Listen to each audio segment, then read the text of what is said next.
camera's not running. 2 seconds.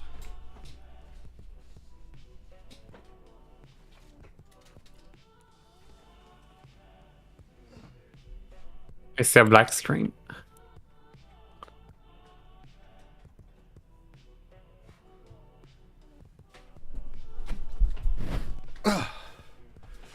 See if this worked. Because I am, for some reason, nothing on my computer's working right today. And I don't know why. Something updated in a weird way. Something is doing whatever the fuck it's doing, and I don't know what. So that's frustrating as shit. Because here you're getting it. All right. In theory, I'm live. Good Lord. Sorry for the delay, everyone. We will be doing some Anti-Oedipus today anyway, so it doesn't really matter. As much as I'd love to say it does. Delays are just delays. What are you going to say about it? Welcome to the Quarantine Collective shit. I cannot look at YouTube chat today. For some reason, it's just not wanting to work for me, which is fine. Is what it is. Very little you can do about it. So with that, we're probably just going to go ahead and do our best to just dive in. So let me make sure I'm sharing in Discord. Let's move on over to the reading and just get to it. Frustrating.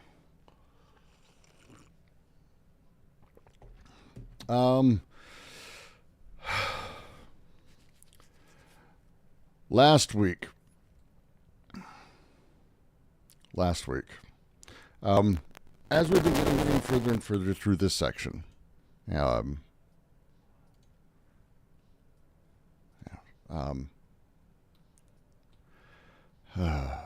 a little discombobulated. I'm pulling up notes.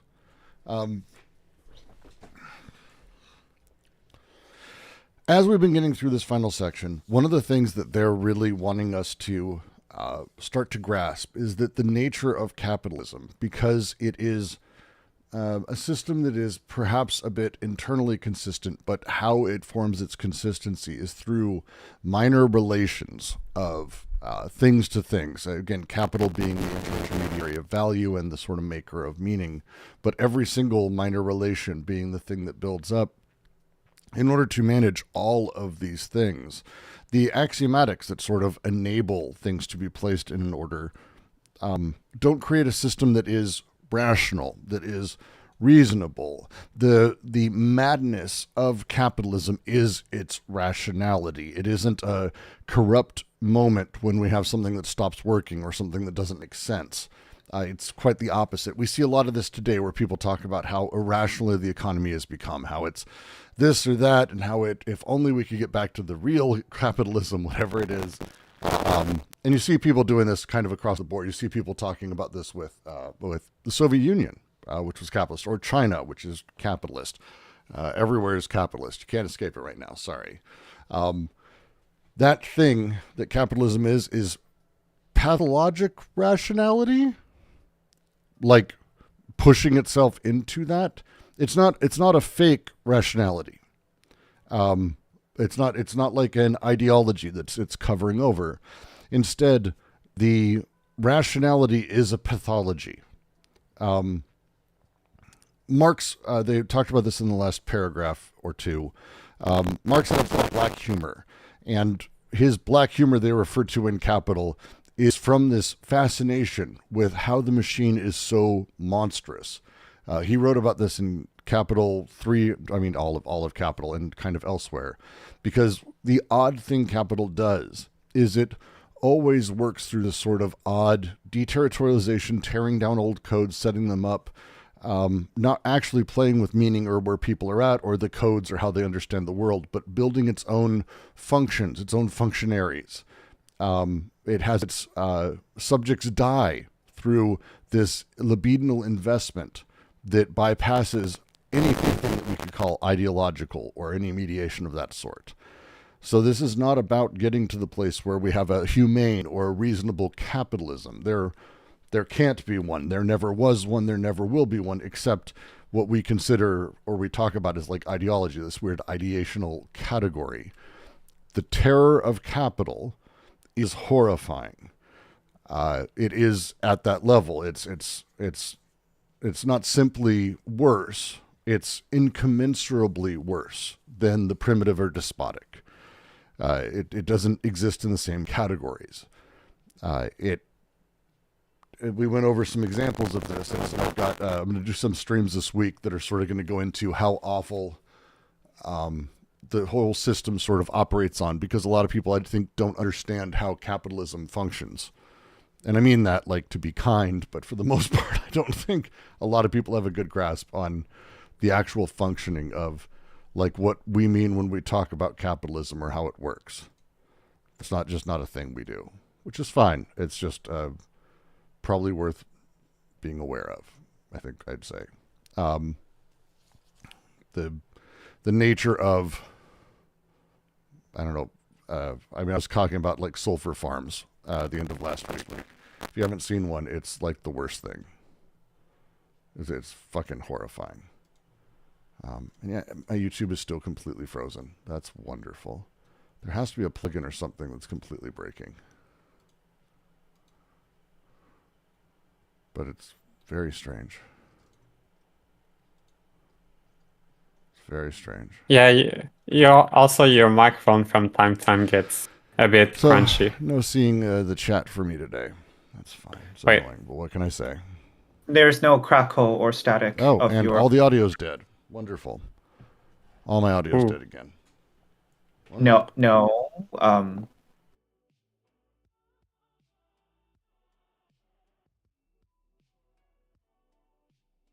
I think.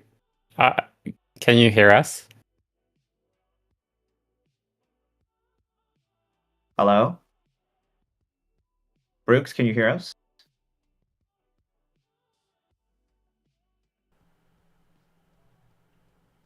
Okay. Why is it playing back that? What the fuck? All right. You can type in the chat here. I'll see it faster if you do that. Try talking now for me. Yeah. You can hear your audio with no problem. It's when I went to YouTube, it killed it. So there's some weird thing happening with YouTube on my PC, and I don't know what it is. I'll deal with that later. And I can't see YouTube, so that's the way it's working today. What can I say? Maybe I'll bring it up on my mobile. So frustrating. Can you hear me? Yep. Yes, I can. Do you have something for me? No, I was just testing the sound. All right. Is my audio doing better? Yeah, your audio is perfect. All right. Hopefully it is on YouTube too. I've got YouTube on my mobile. We'll see how that works. What a fucking fun thing. Doesn't matter. This week I'm going to be doing a handful of streams sort of talking about what the brutality of capitalism is, because they're referring to a lot of stuff in this previous bit. And again, it's more extensive than just, oh, I have to work for money. It's not that. That's not what capitalism is. That's not what capitalism is. So as we move forward, and as we're talking about sort of this next bit here, the thing to remember that they're referring to is the way that society is structured, the way that production happens socially. These things are not weird versions of capitalism. They're not the fucked up version of capitalism. It is capitalism. This is one of those things that we get, I think we run into, Michael Burns does this a lot with his readings of Jameson and postmodernism, where he talks about it as though it's over there. And he's like, well, look, this is how we can defend against capitalism, without realizing, like, no, it's capitalism. Like, it's all capitalism. Even your defense is capitalism. All of it is that. Like, we're already in it. We're doing the thing. The entire system is that. It is not a thing we can escape. You're not able to go to a mountaintop and disappear. You're still living within that social space. So keep that in mind as we go forward. I think that's probably the best way to sort of kick off this next paragraph as we get into it. There's a handful of translation things in this next one that are pretty important. You'll see as I get there, but we'll see what we can do.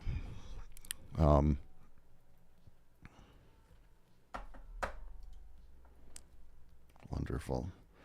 Multiple things on my computer are just completely fucked up right now. Windows must have updated overnight and not told me, and something's broken. That's my favorite thing when it happens. Did you know it's my favorite thing? I know it was your favorite thing. Oh, good. See, that's a good parasocial relationship. All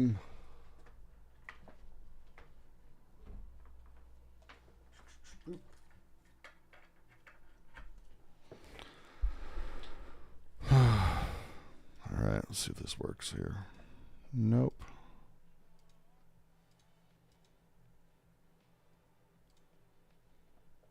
Something's wrong. Wonderful. Whatever, it's fine. We only have a couple paragraphs today anyway. So off we go. Everything in the system is insane. This is because... Oh, I need to share... Am I sharing? Good. This is because the capitalist machine thrives on decoded and deterritorialized flux. It decodes and deterritorializes them still more, but while causing them to pass into an axiomatic apparatus that combines them, and at the points of combination produces pseudo-codes and artificial reterritorializations. It is in this sense that the capitalist axiomatic cannot but give rise to new territorialities and revive a new despotic Staat. The great mutant flux of capital is pure deterritorialization, but it performs an equivalent reterritorialization when converted into a reflux of means of payment. The third world is deterritorialized in relation to the center of capitalism, but belongs to capitalism, being a pure peripheral territory of capitalism. The system teems with pre-conscious investments of class and interests, and capitalists first have an interest in capitalism. A statement as commonplace as this is made for another purpose. Capitalists have an interest in capitalism only through the tapping of profits that they extract from it. But no matter how large the extraction of profits, it does not define capitalism. And for what does define capitalism, for what conditions profit, theirs is an investment of desire, whose nature, unconscious libidinal, is altogether different, and is not simply explained by the conditioned profits, but on the contrary itself explains that a small-time capitalist with no great profits or hopes fully maintains the entirety of his libidinal investments.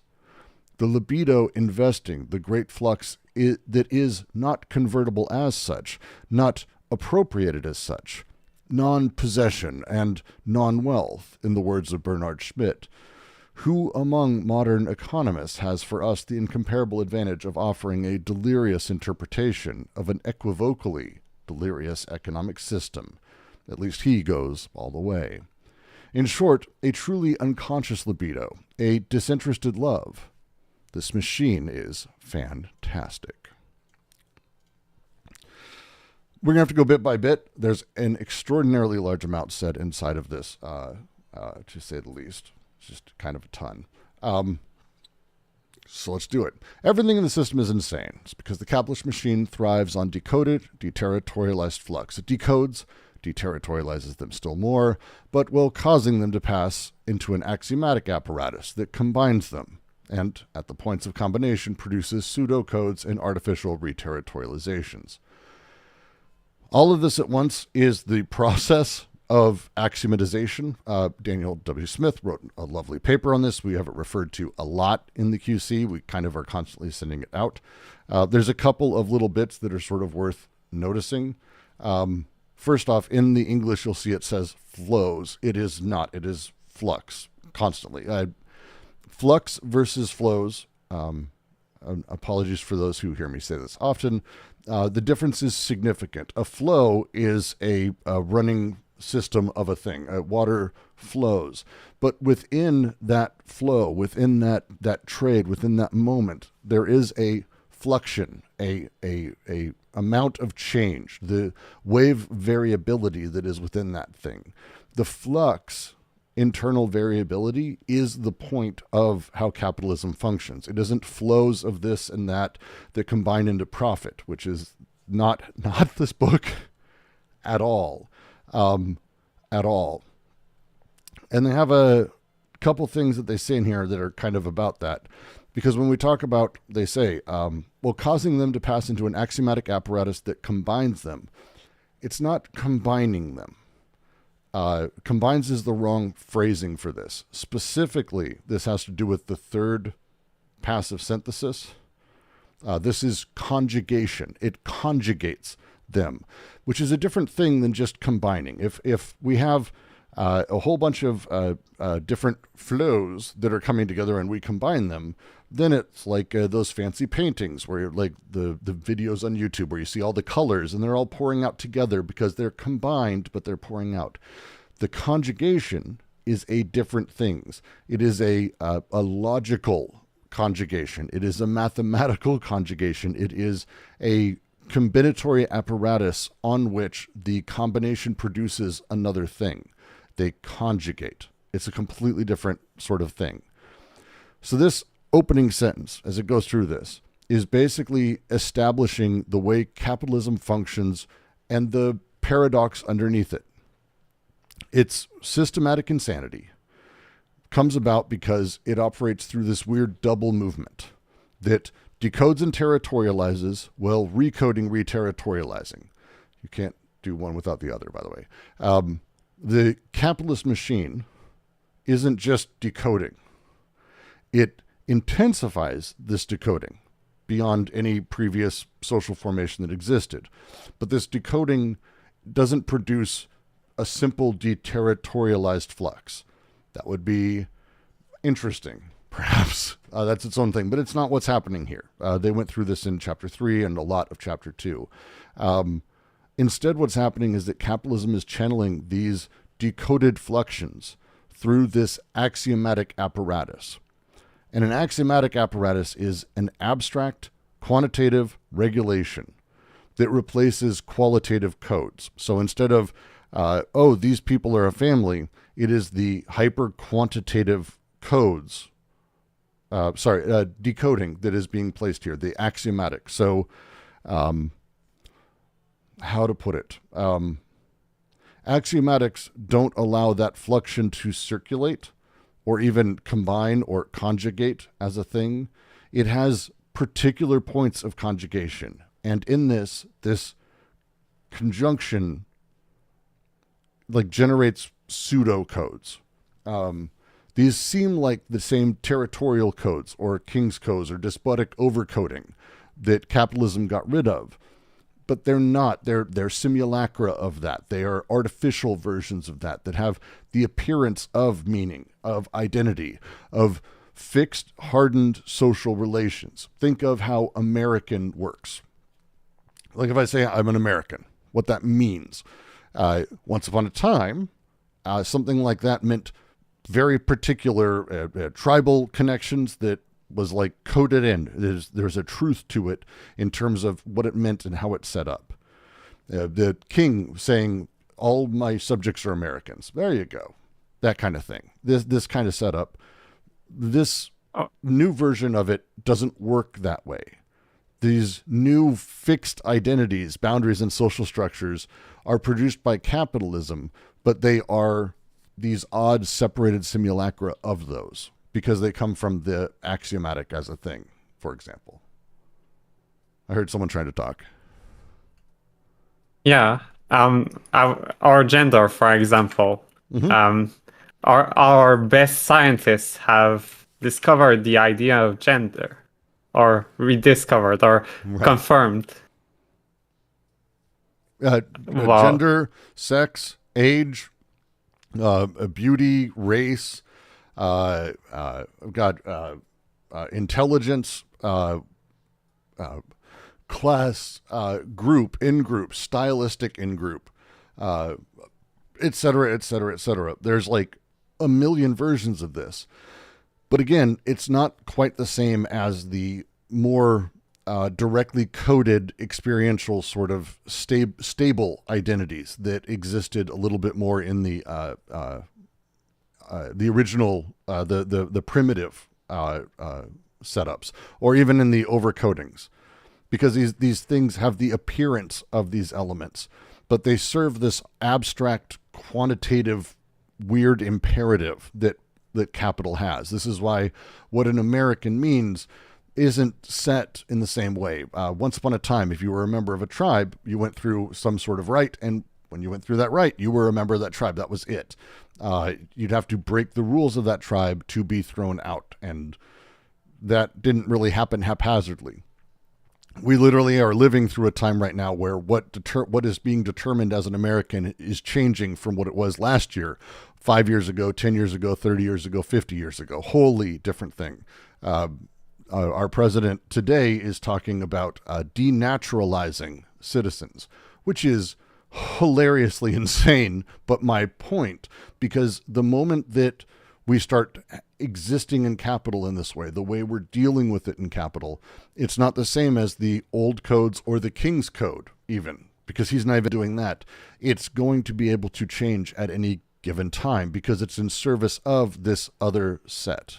It's in service of this other thing. Right? So that last little bit there where it sort of like lays out exactly how it works, because it's a lot. I understand that. So to break it down bit by bit, because it's important as we sort of do it. They open, everything is insane. They're not metaphorical. They're not analogical. That's not really the thing here. The systemic logic of capitalism is delirious. It is contradictory under itself, because the end point isn't the thing. It's the internal primary relations that capital is monitoring through quantitative adjustments and axiomatics. So capital, go ahead, LJ. Go ahead. You're good. So, JK, I mean, sorry. Yeah. I didn't hear the question from the other participant. But is the capitalist axiomatic? Is it a rational discursive process of codes and rhetoricalizations? No, it's and also just real quick on that one. It is Yeah. it is far earlier in the process. Rational would mean that it's like post and setup. Instead, because capital is basically implanting itself imminently within desire inside of the, like with the syntheses, then what we have is the conjunctive is basically being fucked with constantly, and before we can even combine anything to get to the rational spot, the axiomatic has already created the positions it needs and the sorted, you could say, the flexion of desire in order to produce various things that, again, aren't really mirroring itself. The way to consider it, again, is how capitalism functions. A lot of people think the Nintendo Switch exists and everything downstream was made for that. But that's not how it really works, actually. Most factories are producing an extraordinary amount of, at the beginning of all of it, mine as much as they can. Like that's just it. They just are constantly mining as much as they can and smelting as much as they can. They don't like follow orders. They don't go, okay, so Nintendo Switches will be out next year. Maybe we shouldn't mine as much. They just try to literally tear everything they can out of the ground constantly. That next step then gets produced into various things because of some level of understanding of what might sell or maybe not. But again, what's making that happen? Well, the way that happens and comes together is sort of a prayer and a wish that you go, oh, well, maybe we'll sell this month. So you try to produce the right amount. But already you're not in a rational position. There's no economic system that can actually go, oh, downstream, you're going to need these. So here's how much you should mine. This break is actually very similar to what they're talking about when it comes to desire and the impulses of everything. So when we have the impulses coming together, and they're being sorted before they even have a chance to understand or be part of that sort of post-personal or rational discourse or intellectual discourse, they're already being sorted into various states or blockages and rules. And as that happens, that next step, which is required before we can even get to that rational step, they're already being produced into something. So the axiomatic sets everything up into sets and sort of pre-sorts desire and the impulses into various things.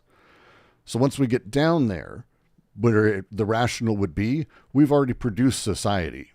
And so we're actually post hoc justifying that society in the same way we do by buying a Nintendo Switch and going, oh, look, see, all these things were done for my Nintendo Switch or my computer or these things. That's why we do it. But it's not why we do it. We do it, it's completely broken understanding of how the economic system functions. So you're saying that there's no really a principle behind the process, right? Behind the flux. And like they said at the beginning of the sentence, the paragraph, that is everything is insane, right? The whole system is insane.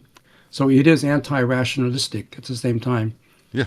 That it is, it's a process that is, it seems to have no purpose, or is there it's a all internally referential. So every single transaction that happens makes sense. And I would say that in the way that Deleuze is using the term, like in logica sense, that every single tiny relation that's happening, when someone in a sulfur mine gets up, when they buy their coffee, when they make their way to work, when they, mine what they do, when they get paid, every single transaction makes sense.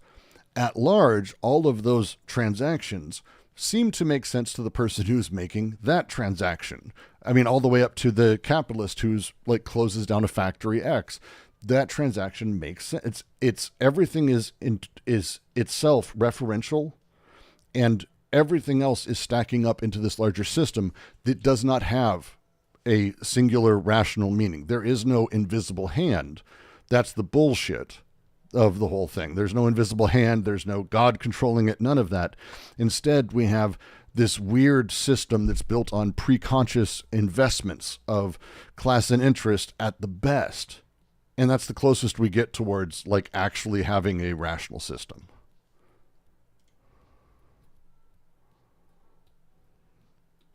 So, capitalism conditions existence through the destruction of all social codes and territorial organizations that came before or exist, and then radicalizes its own process, pushing beyond the limit it just established.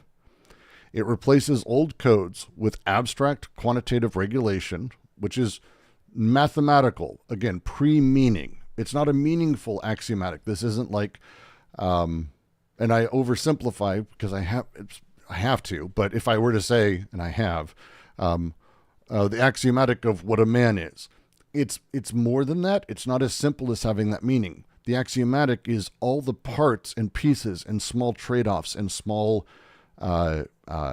interactions and small relations that make what a man is. All of those are axiomatized, right? Because this is where the social codes would happen. There's no such thing as a man, not really inside of coding. Instead, it's a series of social relations that seem to come out and produce that. And the combination of these things, this conjugation of this, is not an organic synthesis of this axiomatic apparatus. Instead, it is mathematically conjugative, right? Again, it's pre-personal. It is the way that the waves and signs. I think my favorite version of this is the way that Klosowski talks about in Nietzsche and the Vicious Circle, where he says, like, all of the waves and interaction and interference patterns that exist, if you have a million waves that come together, it still produces a wave of a certain shape. But that wave of a certain shape, you can't say, what are the things that produce that? That's not how anything works, because it's just that wave, even though it's a million waves that came together to produce that one. This is the combinatory. It's not organic synthesis. This is conjugation. That's the difference. And then at the end of that, we end up with like not meaningful codes, but instead this simulacra, the pseudo codes that are functional substitutes for meaning, but they don't actually code anything. Again, it's functional substitutes is the big sort of point there. And so with this, capitalism constantly must be producing structures at large, like way big fixed structures, has to be constantly building them to continually capture this flux that is being released. Because like Reiko is kind of getting at it, desire and everything we're talking about here is emergent. There's there's no idea when it starts that we're going to have a sulfur mine that makes a Nintendo Switch.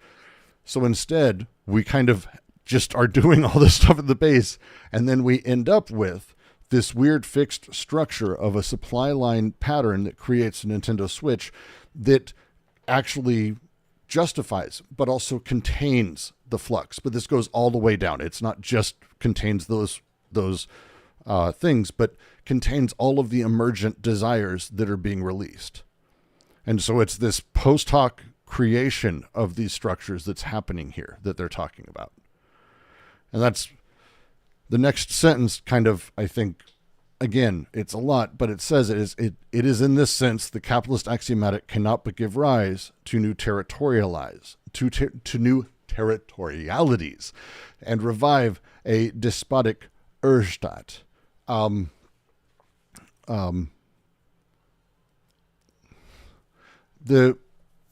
The way capitalism necessarily oscillates between deterritorialization and reterritorialization. Again, it's one hand, then the other, one hand, then the other, one hand, then the other, one hand, then the other.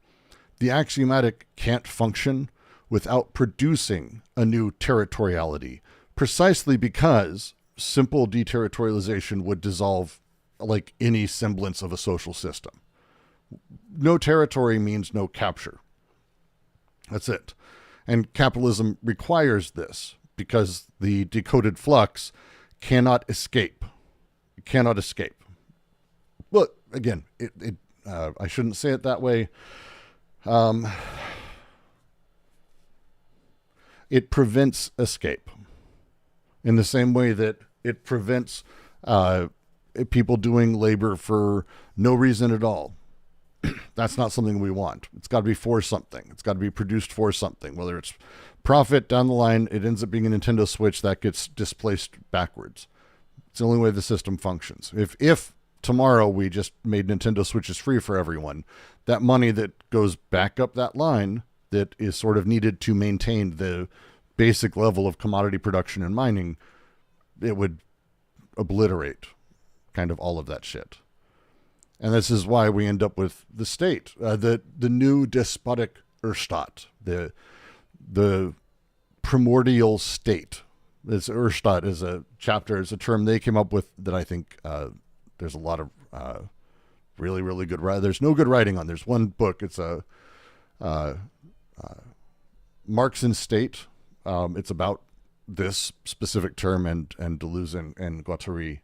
But the idea is that capitalism, despite being this decoding, deterritorialized system that's just, deterritorializing and destroying all these codes, it actually brings back those archaic forms, the simulacra of things, those elements of state despotism to show back up here. And it's not as like a regression into the past. Capitalism produces its own version of it. It's modern fascism. It's modern bureaucratic socialism. It's modern technocracy. It's these things that we run into now that are the state of old, but it's a contemporary form of it. Again, a contemporary fixed structure of it that's needed in order to maintain the capture of everything inside of it, to regulate and contain this decoded fluxion. It's necessary in there. Is this making sense so far? Ish? Ish is fine, by the way. Okay. Because this is why I'm going to do I've got an entire thing. I did a big dive. You'll hear me say Nintendo Switch a lot. I did a deep dive into all the components and how they come about, because again, people don't understand. Nintendo doesn't own minds. And that's not how it works. The multifaceted, massive supply chain nightmare that exists in the world that is capital is because of every single one of those tiny singular transactions.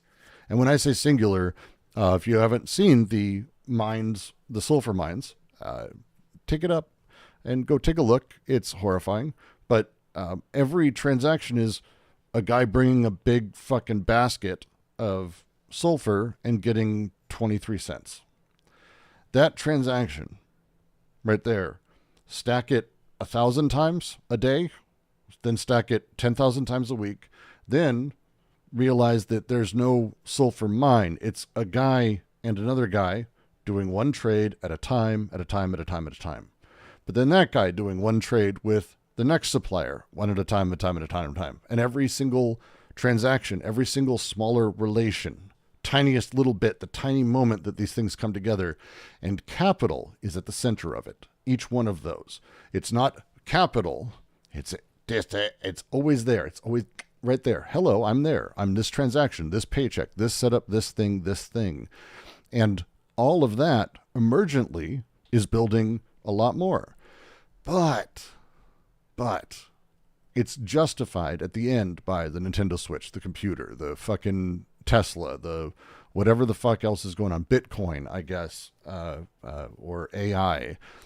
All those things fall in line for that, but they're not for that. They just think they are, because that seems to be the impression, but it's not.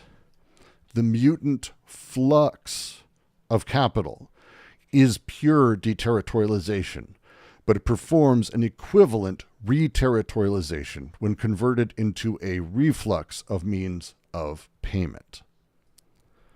Again, flux is they even have flux here, and then they have the Great Mutant Flow. It's just awful translation, terrible translation. Is this seen in the 18th premiere by Marx? Marx, like, literally, people don't understand how Marxist Deleuze is. Like, all of this. Marx doesn't, I don't think he terms the Urstadt directly, but again, he's talking about how the state as this primordial thing. Deleuze and Guattari, I think, take it a step further by going, it's not that the state shows up and continues and finds a home or a new home. The state is an archaic form that comes back because capital in all of those small little things needs to build a larger bureaucratic apparatus in order to make sure that the flux of desire is captured. And that bureaucratic apparatus is the state. It's great. It's great. Totally fantastic on that.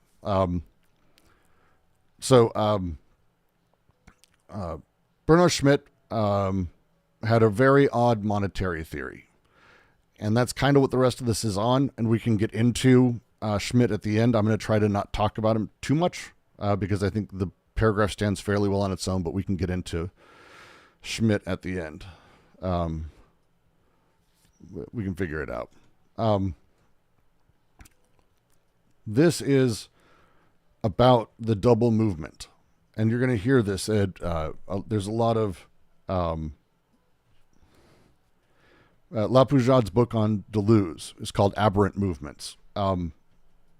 Good Deleuze scholarship tends to think about things in this way, where it's about the physicality of the movement of the things, not about the ideas far off, not about some sort of grander idea somewhere else, but instead to deal with the imminent movements of things. And so we have in capitalism a double movement. And this happens where money is circulating, right? The great mutant flux of capital is first this, the primary deterritorialized fluxion. This is a infinite, non-appropriable, abstract flux of money that constitutes basically capital. Capitalism's full BWO, the full body. This fluxion that is, again, non-appropriable and infinite, we'll get into what that means in a second, has a mutant power. It is an X-Men amongst fluxes. It is purely available. Money, if you have, this is a little bit of modern monetary theory. If you're into these things, you've heard these terms. This is touching into that. It isn't identical, but it's touching into that because banks can kind of just make money, which is fucking weird, right? Like the U.S. has printed silly amounts of money almost every single year. We've done it all the time. We're willing to do it for certain things, but let's not argue about whether that's good. Let's realize with that, it means that capital is actually simply available. This mutant power it has is availability and instantaneous creation ex nihilo. The banks can just make it. They can loan money to someone, and then that person has set up, and now there's that money that's loaned out is also worth something they can sell to someone else. So they're selling it and also loaning it at the same time, and also writing it off on taxes. It's wild. And this is Schmidt's term for this is non-possessible non-wealth. And this is kind of capital's power. It's mutant power. It's X-Men power. It's the worst X-Men, by the way. But it's up there. And so this is that first bit. But it necessarily also does the opposite. Because when we have the flux, the great flux, mutant power show up, it transforms into also this reflux of payment, wages, revenue, purchasing power, direct investment, whatever it is this reterritorialization of the value of that turns it back into the thing. It's measurable incomes, assignable powers, consumption at a determinate level. No longer abstract, no longer deterritorialized, it is now concretized, reterritorialized as a direct and simplistic mathematical economic relation. Capital's conversion from flux to reflux is the passage from deterritorialization to reterritorialization. And that's really how money operates. So this is a complex way of saying something that I think a lot of people understand. Like if I were to just say, hey, there's this weird way that capital, boy, doesn't it suck that the government can just print money for all the rich people all the time and do all that. And yes, but at some point that infinite pile, and they're doing it all the time, but that infinite pile of money that's purely available makes that next step. That next step is becoming payments, becoming actualized, becoming concretized. One step, two step. This is the double movement that capital does. It's not just deterritorializing. It is necessarily reterritorializing, turning it into a concretized thing. Again, if we go step by step into each of these components. And yeah, like Caleb says on YouTube, this is why gold isn't really a good base for currency. It's a great base for currency. You got to be careful, Caleb. It's a bad base for capital. Great base for currency. If you want state control over things and centralized power, phenomenal. Does no service for capital, though. There's a reason we got away from it. Whole big reason. Whole big fucking reason. But the steps are, components are, we start with the great mutant flux of capital, which is this deterritorialized flux, the infinite debt that they went over in chapter 2 and 3, especially 3. This flux is not appropriable. It is not a thing that can be appropriated into an element. It is pure deterritorialization. It is abstract. It has no limits. It has no fixed identity or meaning. Not like that. I'm going to put it in quotes because it's a particular version of that. And then it has the equivalent reterritorialization, which is not less intensive. Don't think of it this way, right? Instead, this is where deterritorialization and reterritorialization become commensurate. It's where we find that weird moment of the transition where the reflux happens and the means of payment creates the actualized value. And the asymmetry here is the point. The same flux operates as deterritorialization and reterritorialization at different moments. This is if you're joining our Klosowski reading, this is the same thing.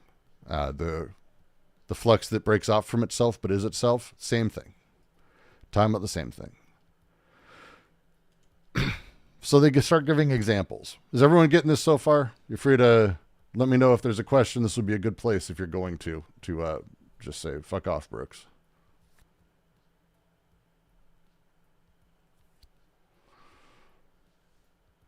I have a question about Bernard Schmidt. Oh, please. I hope I can answer it okay. So I'm not too familiar with modern monetary theory, and you said it wasn't exactly the same thing.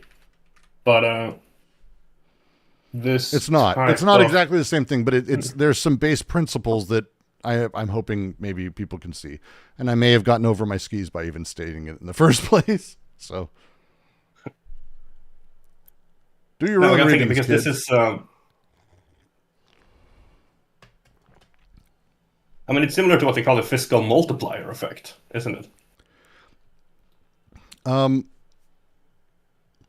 It Wherein, if you balance books in a banking setting, you can't technically write it off as a multiplication of capital because you can use them as securities for lending and such. yeah, I but- mean, so Schmidt had this thing, and it's there's a couple things they take from him, and my favorite lesson that I think people get very quickly is incommensurability.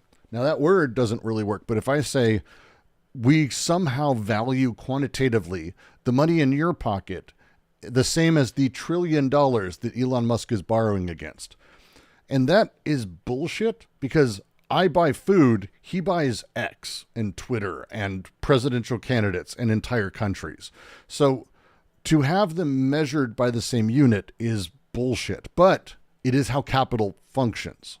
And so for him, the incommensurability at multiple, he had a bunch of different magnitudes that he talked about, that we measure capital by the same unit, but that fucks us for being able to understand it, which is I think really interesting. The other that he went through is that there's no way to actually determine the value of money. Like surplus value, you can't actually mathematically determine. He was big into this, that like you can't falsify it, but you also can't confirm, because again, it's not the same money that goes into wage earners' pockets and also into corporate balance sheets or Elon Musk loans. And so because of that, I mean, this is why leftists fucking hated him, and rightists who just like Mises, whatever. His ending point was actually, you ready for, you want to fucking upset a Marxist. Capitalism doesn't rob anybody, and nobody is robbed by anyone else. But surplus value is still extracted. Because for him, and they're taking this, and I find it convincing, there's a lot of reading to do to get there. But the core idea is that, again, in this delirious system that isn't actually rational, that we lay this layer of mathematics over, that we claim this value is the same and money is the same. But it's not. There's fundamentally inside of capitalism so many contradictions that it's clearly not a rational system whatsoever. And with that, the need to understand that every one of these stanchions, the different layers of these things, breaks out differently, that we have the flux of capital, then we have the reflux, the means of payment, as they're talking about it here. These two things are not commensurable. They can't be measured the same. It's doing a disservice. It's like it's doing a disservice to it, because it's just not how it works. It's not a technical thing. It is a structured principle in capitalism. They're supposed to be incommensurable because everything is incommensurable. Yet we find a way to commiserate. We find a way to match up the values and make things identical and to keep that going. And this is the pure fiction. This is the cosmic swindle that they talk about, the bullshit we do across all of it. Because, again, a rational system would be able to be reasoned and logicked through all the way to the base. But wait, we have, and again, I'm just going to talk about investment versus wages that you get. They are different circuits. They operate in different places entirely. They have different structures temporally. You have periodic payments at set times. The loan or the investment is basically an instantaneous creation of capital. There's different types of power that comes with it. You have purchasing power. A rich person has economic force. They're fundamentally different. They function different. One is the financing of production. The other is the consumption of the product. One is abstract and deterritorialized, the other concrete and reterritorialized. It's to say they're the same thing. There's nothing that's the same except we call it the same thing. So because we've named it the same thing, it works fine for us, and we get it. It's look, I'm on my way. I got my paycheck. I got my $2,000 a month. I'm happy. It's the same money that Elon makes, but it's not in any capacity except the name we've given it. And as you start going through this and you start talking about how banks create money, again, Schmidt's sort of thing, the instantaneous creative flux, how the central banks can just create money. It's spontaneously as a debt they owe themselves. This is a thing banks fucking do, especially now, which is insane. Crypto does this. If you want great examples, go find crypto. Great examples of this. But it's a creation ex nihilo, from nothing. Yeah, from nothing. There's no presupposition. There's no pre-existing thing. It's from nothing.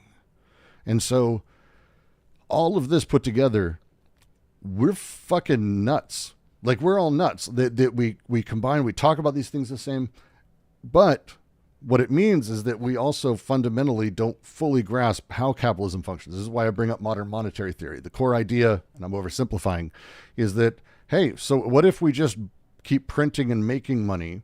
As long as it's used productively, what does it matter? And it's a great question, by the way, that no one really has a good answer for. But again, just creating money out of nowhere seems insane to everyone. Yet it's how the system already works for only a handful of people. So this is why we're fucked, and this is how capitalism fucks us. Right? Does that make sense? Yeah, that's very interesting. It's no, that's I'll have to look into this. Just side note, I was looking Bernard Schmidt up on Wikipedia. He has a work called External Debt Servicing, A Vicious Circle. Is that a coincidence? I don't think so. I want to say he wrote all that shit in like 66, 67. So we're not talking about all these people were contemporaneous to each other. Coincidence, maybe, but also possibly not. Like, it's hard to know. That's worth looking into. I haven't read a lot of his works. I've read literally the ones referenced in this, which is, I can't remember at this point. What is it? It's some money, salaries, and profits. Which is literally, I mean, as you can guess, it's about money, salaries, and profits. That's, woo! It's a creative it's creative. Yeah, I'll have to look into this. This sounds like something I would like. Thank you. It is. And then I would also recommend it, as I always do, single best book on this is actually Suzanne de Brunoff, who did Money and Marx. And she goes so deep into everything Marx said specifically about money. Again, not capital. He wrote a book on that. You can go read that book. But money in like every way, and how money functions versus capital versus credit. And credit is this, like, he went super deep into credit because it's this fucked up system of like pre-capitalist demands and post-capitalist elements that she breaks out really super fucking well. Super fucking well. Really good. I think, yeah, I have it behind me. I'm trying to remember. I think I pulled it down. It's in my, one of the too many books I have to do a video on. It's Suzanne Brunoff's wonderful. Just wonderful. I don't know much about Mark Blythe off the top of my head. Sorry, Caleb. I can look into it. I don't know much off the top of my head. Doesn't ring a bell. But also I'm dumb right now. So, Mark's on money. Thank you. Did I say and? I'm tired. You people do this to me. It's actually not true. It's too little people do this to me all night. Too little people. I may have if I have a package I'm going to have to go get in a second when it shows up, because it's not in a box. Because Amazon really wants to make sure people who steal off porches really don't have to waste a lot of time with bad shit. So that way they don't put it in an Amazon box anymore. So I've got to run and get that when it comes. But we'll keep going. So from here, they start giving examples of what they're talking about here and how it functions. And this is the bit: the third world is deterritorialized in relation to the center of capitalism, but belongs to capitalism, being a pure peripheral territory of capitalism. I don't like the term third world. There's one time have you ever seen Monty Python Meaning of Life? I was watching it the other night, and it's one of my favorite jokes early on, is where they have like the British system of health up front, and then it says part 2, the third world, and it shows Ireland. It's just fucking horrifying, but it's meant to be satirical. Timing of everything. Third world, this is welcome to the 60s, right? Fuck, what a weird time.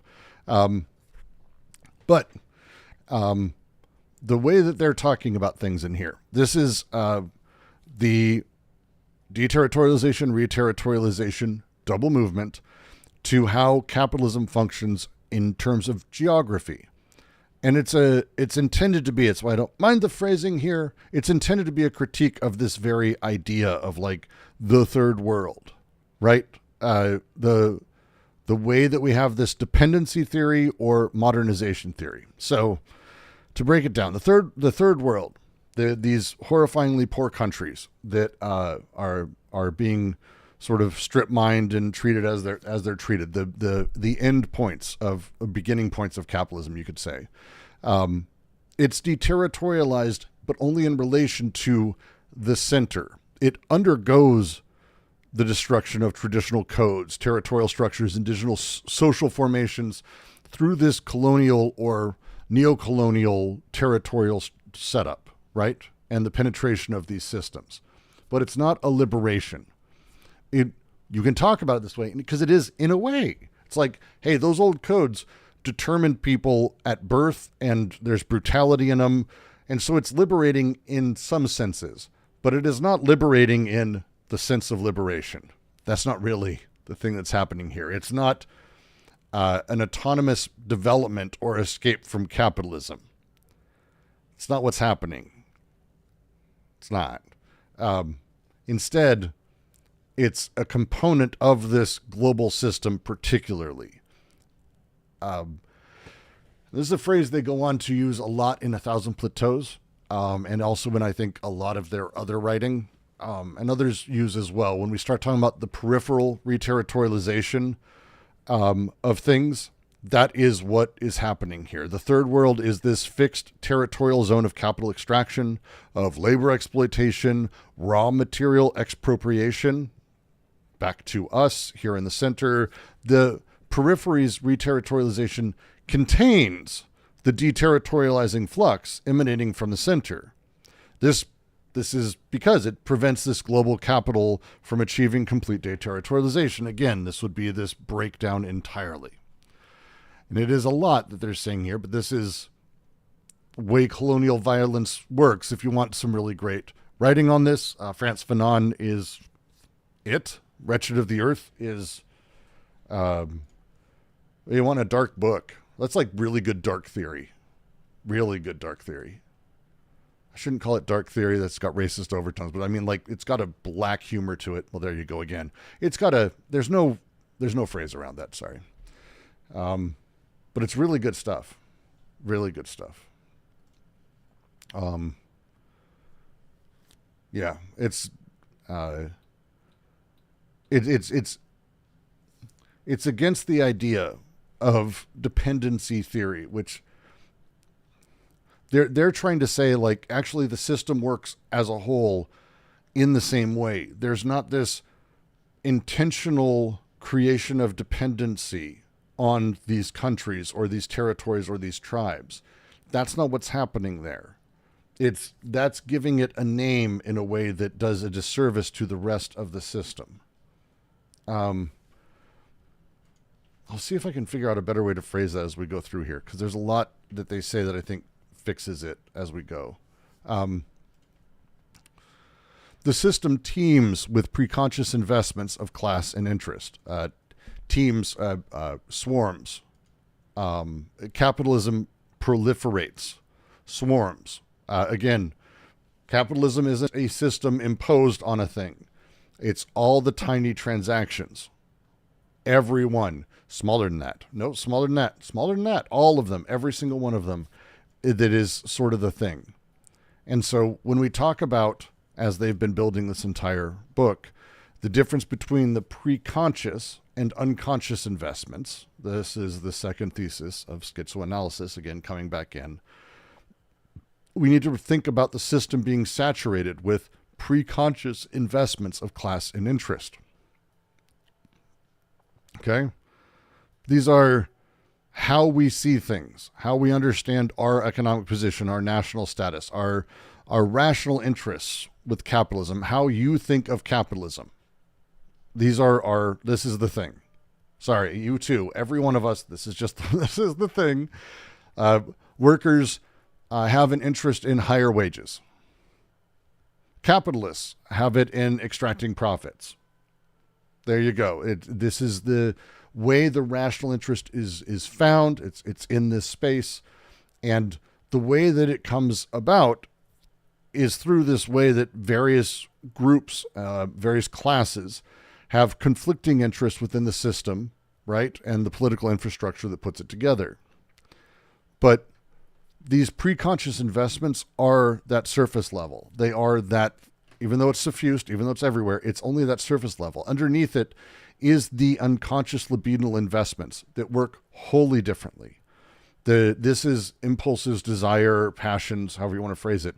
These don't correspond to a defined rational interest. This is not, the investments aren't in being white or being black or being wealthy or being American or being this or, oh, I'm a worker, I want higher wages. That's not the libidinal investments, the unconscious ones. That's not the setup here. These can contraindicate class position very, very easily. The point here they're making, and it's in the middle of the paragraph for a fucking reason, and it's a big one, is that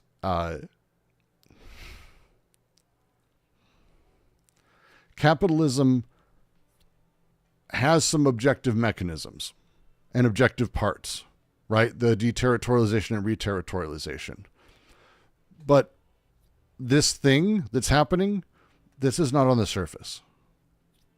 How subjects invest their desire, how subjects invest desire unconsciously, how the libidinal economy functions and invests in these mechanisms is actually the thing that they're trying to get at. If one understands their class position, great. Good for you.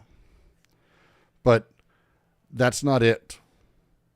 The libidinal investments, these which can, again, contraindicate class or placement or whatever it is. You can be a working class person who is overall invested in a larger libidinal system from which the exploitation drives a lot more profit.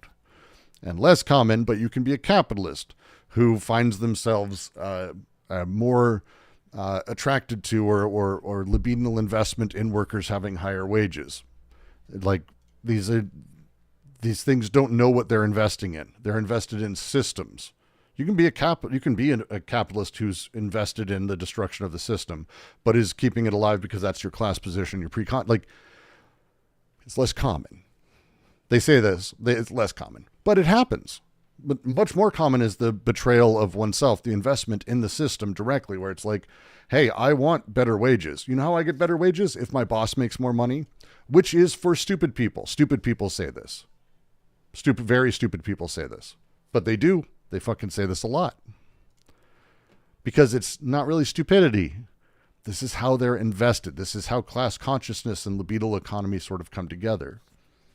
And they say, and first of all, capitalists first have an interest in capitalism.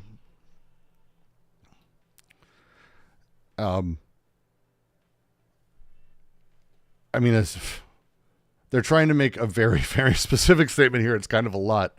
Because they say immediately, a statement as commonplace as this is made for another purpose. It's like, again, they're playing with preconscious and unconscious investments, right? They're setting this up. It's obvious. Capitalists first have an interest in capitalism. Yeah. But that's not useful. That's not useful for us. It's a given, sort of, on its face.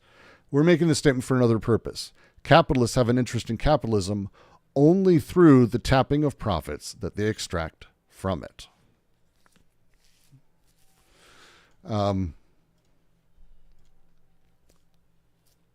If you don't know the term, the tapping of profits, a puncture of profits,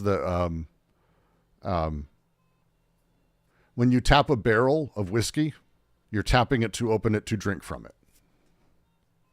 Right? That's a root beer, like a tapper. A tapper is it's an older term. You kids may not know about it, but that's fine. But that's the idea is they're tapping. You tap a tree, a maple tree. You tap it. You add a tap to it. That's what a tap. That's why we call it a tap on your sink. It's able to extract. It's able to pull things from. Is the simplified statement of capitalist interest serving capital. Yay. But that it's because there's a limit in talking about interest-based analyses. There's a limit there. Capitalists have this investment in capitalism, but only through this mechanism of profit extraction. It's only insofar as they personally appropriate surplus value. Their interest is restricted to this specific aspect, the profits that result from capitalism's operations. This may sound tautological still, but they're making a fucking massive point, actually. Profit extraction doesn't define capitalism. What defines capitalism is the production of surplus value through the conjunction of decoded flux, the axiomatic regulations of these flux, and the continuant movement, double movement, of deterritorialization, reterritorialization. The capitalist extraction of profits is a consequence of these processes. It is not the cause or the definition of it. Because of this, interest in profits cannot explain what fundamentally drives capitalism or what binds subjects within capitalism to it.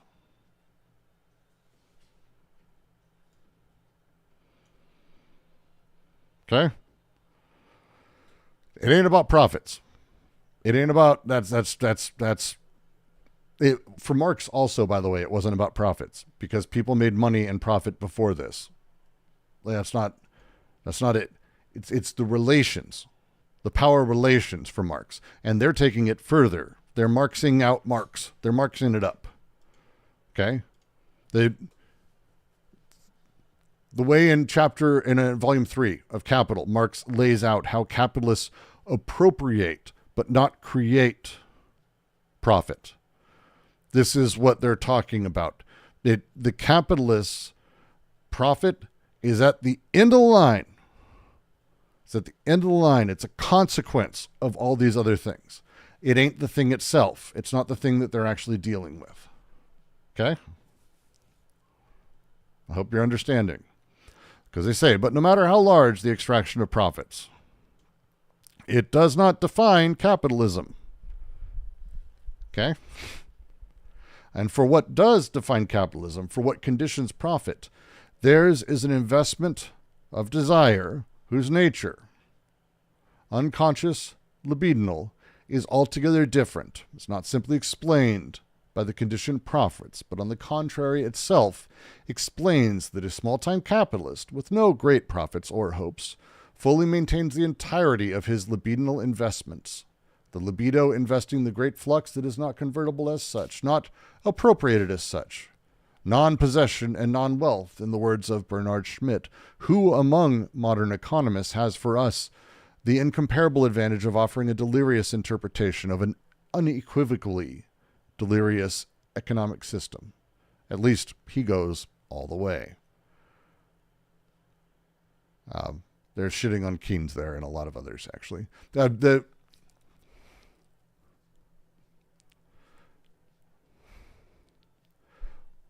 what does define capital, right? What does define capitalism? The conditions and possibility of profit. Capitalists maintain an unconscious libidinal investment of desire, categorically distinct from pre-conscious investments of interest. Okay? This investment's nature is unconscious libidinal.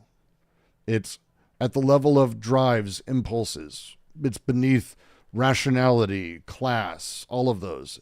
And it invests not the conditioned results, but the machinery that conditions itself.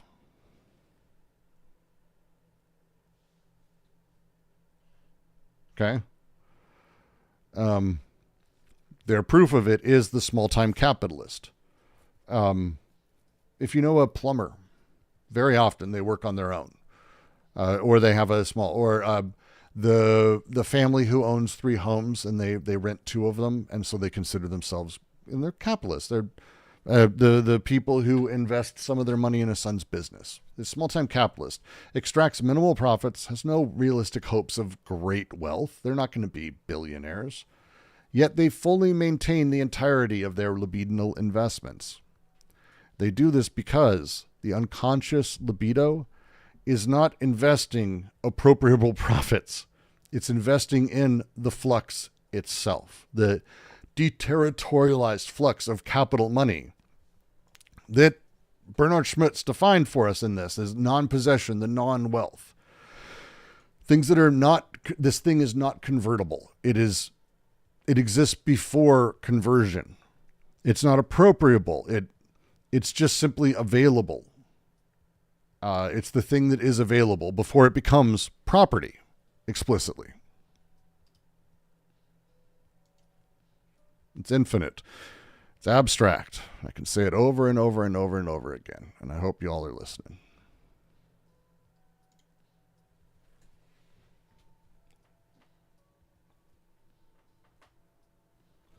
So when we talk about this stuff, the important thing, the underlying important thing to remember is that the small-time capitalist loves the machine itself, the power of the capitalist axiomatic, the absurdity of it as well, independently of their own gain.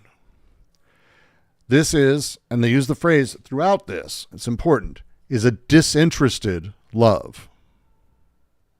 Disinterested, without interest, before interest. Disinterested love. Desire without interest. Investment beyond calculation.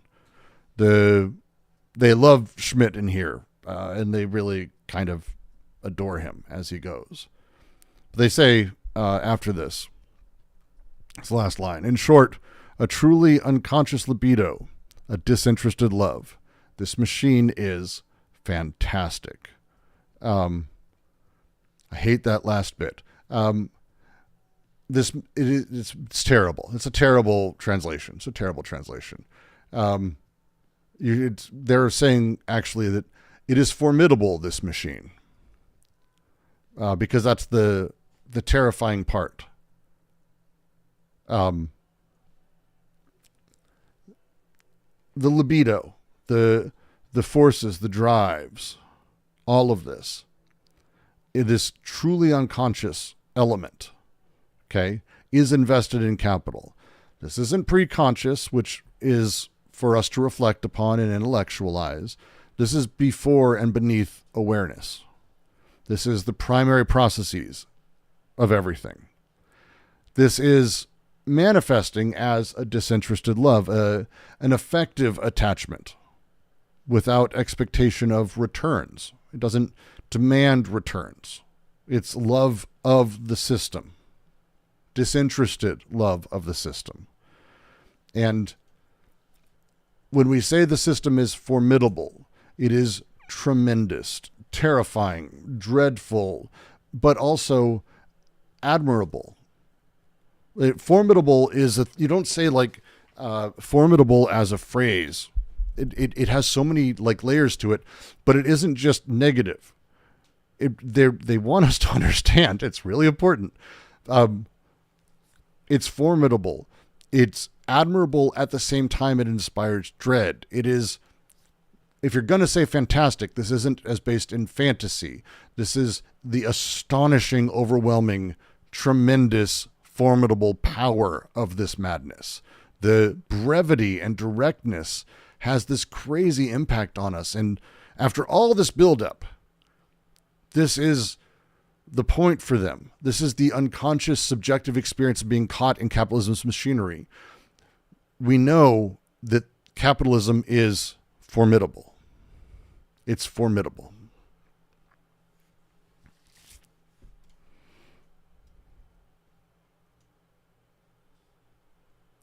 It's formidable. I like this. It's a good setup. Questions? Anything, please? We're going to go over 2 o'clock a bit.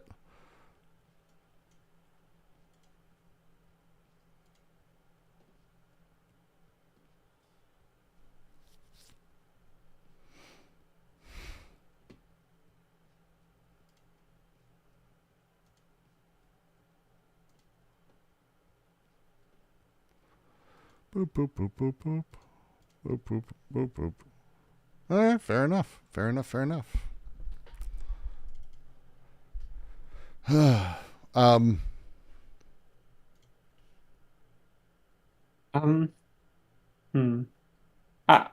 looking at the French version. I would say it's the tone is more. Hi, Quad. How you doing? Monopoly Go. God damn it. Can you hear me?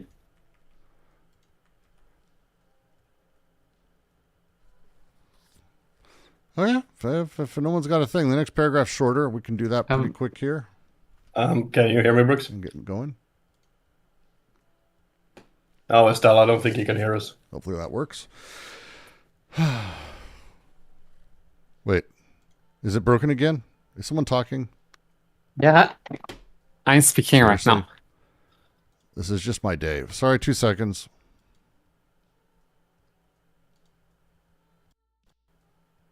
Try now.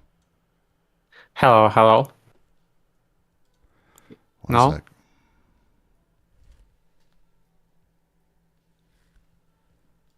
Speaker's just working again. I don't know why.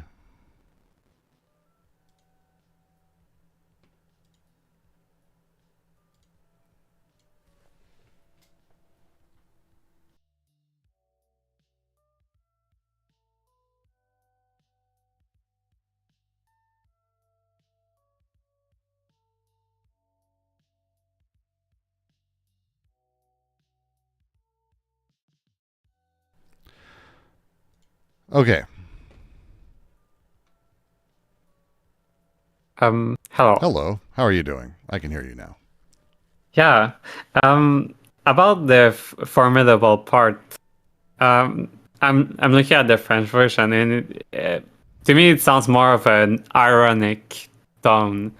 They're saying, bref, une libido vraiment inconsciente, un amour désintéressé. C'est formidable cette machine. To me, that seems more ironic than, like, it's really great. Well, I mean, I'm not disagreeing with that. I think for me, it's the whole point is that it is tremendous and awesome and terrifying and also admirable. So when we say like formidable, a formidable opponent is one that you should not underestimate, that understand that like you have an admiration for their skill, but also that you should be nervous and that it's going to kill you and all that. So it's kind of a double whammy, if that makes sense. That's how I read it. I don't really get all of that just from that what seems to me irony. Well, then how would you talk about it? Like, what's the irony they're going at then? Oh, well, that it's they're saying it's great, but they're also in the tone that it's not so correct. I don't know. Right. I think that's what I'm saying. That it gives dread and admiration at once. That's what formidable means. Yeah, but like in French, you formidable is used much more than in English. It doesn't have that big of a connotation. Interesting. Yeah, I think it's when switching, like when going using French words in English, it adopts this kind of cachet that that French it's just words that we use from time to time. Right. Like there's a song there is a French song that's called Formidable. Right. And it's all about how the guy is feeling formidable, but in fact he's in the dumpster. In like he's feeling dreadful.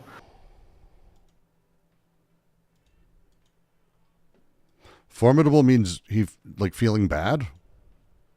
Well, ironically. Like, well, I mean, it would if you're using it ironically, yes, but I mean, like on its own, it would mean impressive strength if it's used ironically to mean feeling terrible. It's fascinating.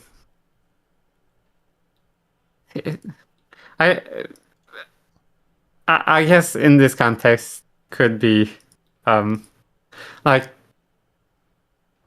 it works. Yeah, like it would mean it works well, but it's also that it's also not good. I don't really see that connotation that you're trying to add.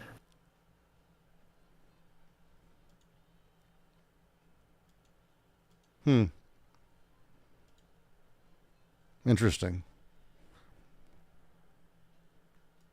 I have so many questions.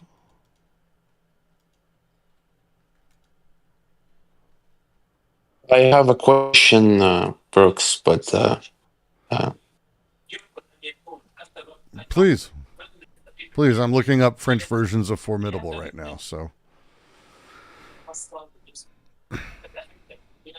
Okay, so does the syntheses, the three syntheses, carry on through the fourth book, or the three syntheses, the conjunctive, disjunctive, does they carry on through the book, or they are related to the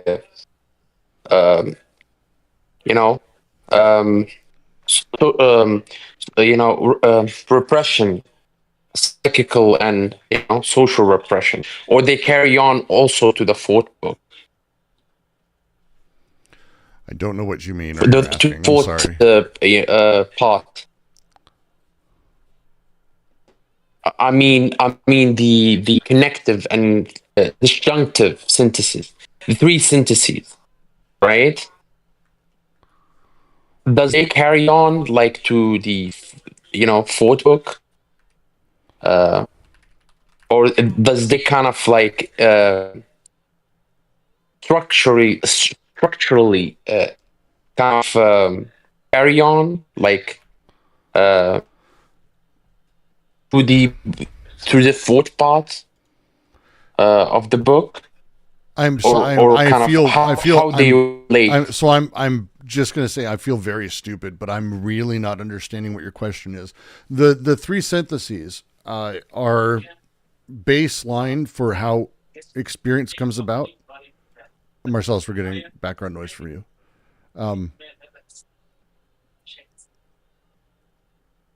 Excellent.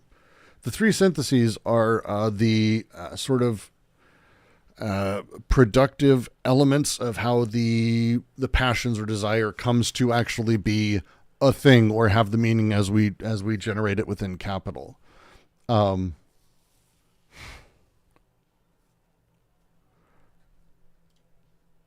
I'm not quite sure. But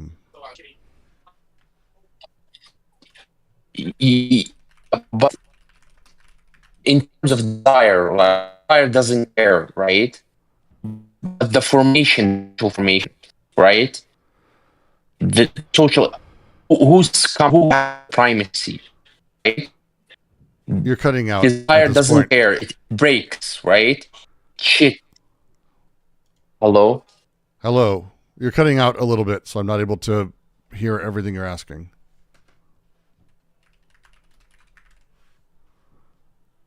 I mean, in terms of desire,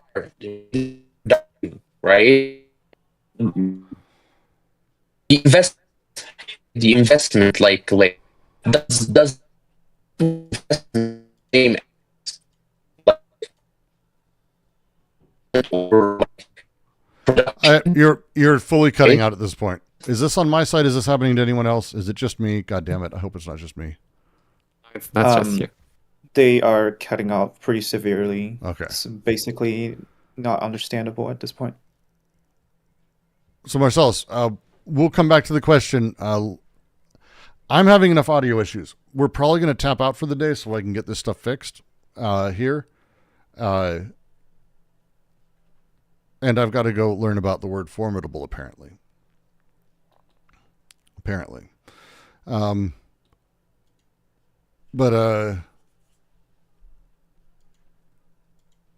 Yeah, I think that's going to be it for me for today.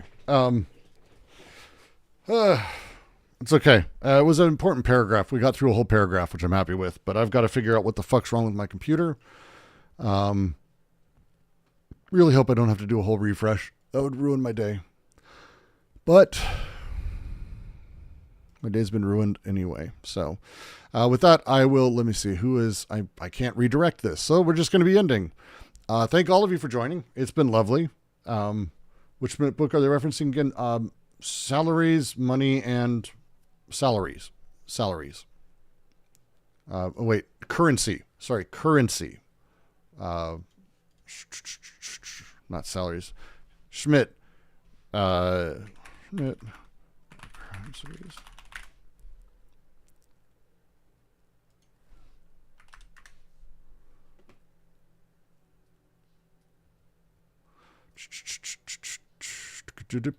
One, 2 seconds, sorry.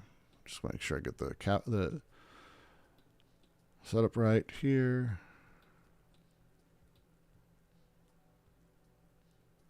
Yeah, money, salaries, and profits. And I'll put a PDF here in the DGQC for this one, which is great. If you'd like to join, you can. Anyone can. Discord.gg/DGQC. Always lovely. If you want to support, so that way I can maybe someday actually fix this computer with a couple of bucks, head over to patreon.com/DGQC, and you can, sponsor for a couple bucks a month, a cup of coffee, which would be lovely. Money. Right, good. Boop. And PDF in. But with that, I will head out, and it has been